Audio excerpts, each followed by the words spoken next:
एक सच जो शायद कड़वा लगे। बहुत से लोग पूरी जिंदगी मेहनत करते हैं, फिर भी उनके पास धन की कमी बनी रहती है। और कुछ लोग ऐसे होते हैं जो धीरे धीरे धनवान बनते चले जाते हैं।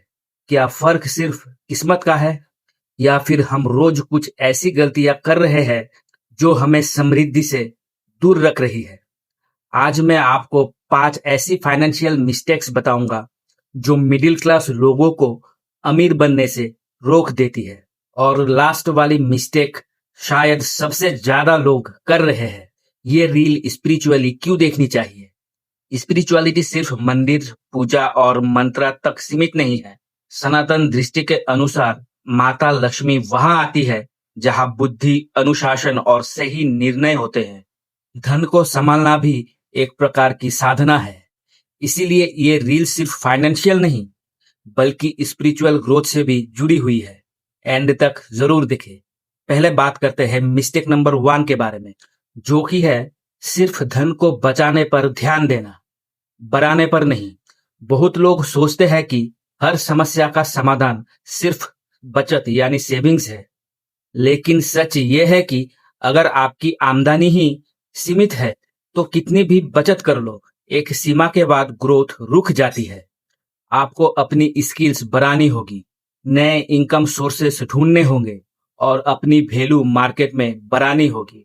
धन सिर्फ बचाने से नहीं, बढ़ाने से भी आता है। मैं ये नहीं कहता कि सेविंग्स यानी बचत जरूरी नहीं है, 100% जरूरी है। लेकिन सेविंग्स के साथ आमदनी की सोर्स भी हमें बढ़ानी चाहिए। अब बात करते हैं मिस्टेक नंबर 2 के बारे में, जो कि है लाइफस्टाइल दिखाने के चक्कर में खर्च करना। कई लोग दूसरों को इम्प्रेस करने के लिए महंगी चीजें खरीदते हैं, महंगा फोन, ब्रांडेड कपड़े या ऐसी चीजें जो जरूरत से ज्यादा है। याद रखिए, जो लोग सच में समृद्ध होते हैं वो अक्सर अपनी इमेज से ज्यादा अपने एसेट्स पर ध्यान देते हैं। दिखावा यानी शो ऑफ टेम्पोररी खुशी देता है, समृद्धि परमानेंट फ्रीडम देती है। अब बात करते हैं मिस्टेक्स नंबर 3 के बारे में, जो कि है फाइनेंशियल एजुकेशन को इग्नोर करना। स्कूल और कॉलेज में हमें बहुत कुछ सिखाया जाता है, लेकिन धन को कैसे बढ़ाया जाता है, एसेट्स क्या होते हैं, इन्वेस्टिंग क्या है, रिस्क मैनेजमेंट क्या है, ये सब बहुत कम लोग सीखते हैं। जितना समय आप एंटरटेनमेंट पर लगाते हैं उसका कुछ हिस्सा फाइनेंशियल एजुकेशन पर भी लगाए।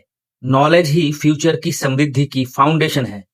मिस्टेक नंबर 4, सिर्फ एक इनकम सोर्स पर निर्भर रहना। अगर एक पेड़ ही पूरे घर को छाया दे रहा हो और वो गिर जाए तो क्या होगा?